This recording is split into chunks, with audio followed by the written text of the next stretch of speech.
صحابہ کرام نہ بیٹھے تھے مسجد نبوی شریف میں، دور تھا حضرت عمر فاروق کا، تو انہوں نے ایک انوکھی سی بات چھیڑ دی، کہنے لگے یار جناب عمر سے ایک بات کر دی ہے۔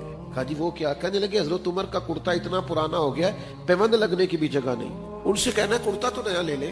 اتنے اتنے وزیر، اتنے اتنے سفیر، اتنے اتنے ملکوں کے سرکاری عہدیدار ملنے آتے ہیں اور جناب عمر کا کرتا وہی پرانا، سب صحابہ کا اجماع ہو گیا، کہنا چاہیے۔ تو ایک صحابی بیچ میں سے بولے کہنا تو چاہیے پر یہ اس شیر کا نام بھی لو جو امیر المومنین سے بات کرے گا، بندہ بھی بتاؤ۔ تو کہنے لگے ہے نا ہمارے پاس ایک ہستی جن کی جناب عمر نہیں ٹال سکتے، وہ کون ہے؟ کہا مولا علی شیر خدا۔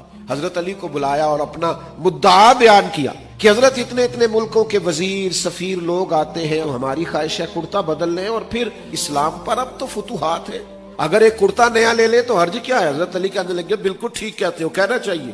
کہ حضور پھر آپ کہیں گے؟ فرمانے لگے میں نے نہیں کہنا، کیونکہ مجھے ان کے مزاج کا پتہ ہے، میں نہیں کہہ سکتا۔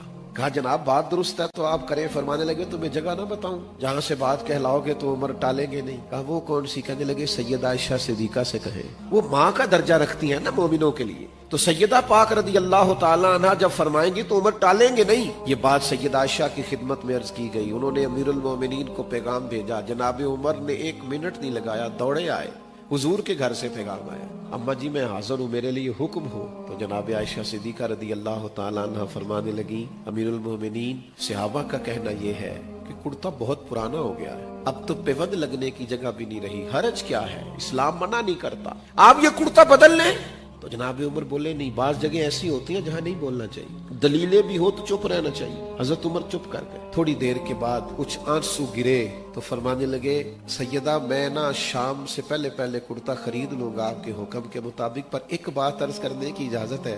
کہا کیجئے۔ تو جناب عمر فرمانے لگے یہ جو میرا لباس ہے نا حضور کے زمانے میں بھی اسی طرح میں رہتا تھا، دل کرتا ہے اسی طرح رہوں جو حال حضور کے زمانے میں تھا۔ جس زمانے میں حضور نے ظاہری طور پہ ہمیں چھوڑا، ہم اس سے آگے پیچھے نہیں ہونا چاہتے، اگر ہمیں وہیں رکھا جائے حضور کی سنت پر، باقی آپ حکم کریں میں کرتا بدل لوں گا۔ اب حضرت عائشہ صدیقہ کی کوئی آواز نہیں آئی، بس ان کے رونے کی آواز آئی، اور فرمانے لگی عمر جو صحابہ نے کہا وہ بھی ٹھیک تھا، پر جو آپ کہہ رہے ہیں وہ تو بالکل ہی ٹھیک ہے، آپ جائیے جس حال میں آپ خوش ہیں وہ کام کیجیے، نبی کریم کو سب کچھ سمجھو گے تو یہ جو دوڑ لگ گئی ہے نا زندگی میں ہماری، پیسہ ہی کمانا ہے، کرو جائز پیسہ کمانا حرج نہیں، لیکن جس طرح ہم پھر اس کو اپنی خواہشات کی بھیٹ چڑھاتے ہیں، جس طرح سے فیشن کی نظر کرتے ہیں، غریب تو ویسے ہی رہ جاتے سسکتے ہوئے، اور ہم کھانا کھا کے بھی فاسٹ فوڈ بگا رہے ہوتے ہیں۔ کیوں؟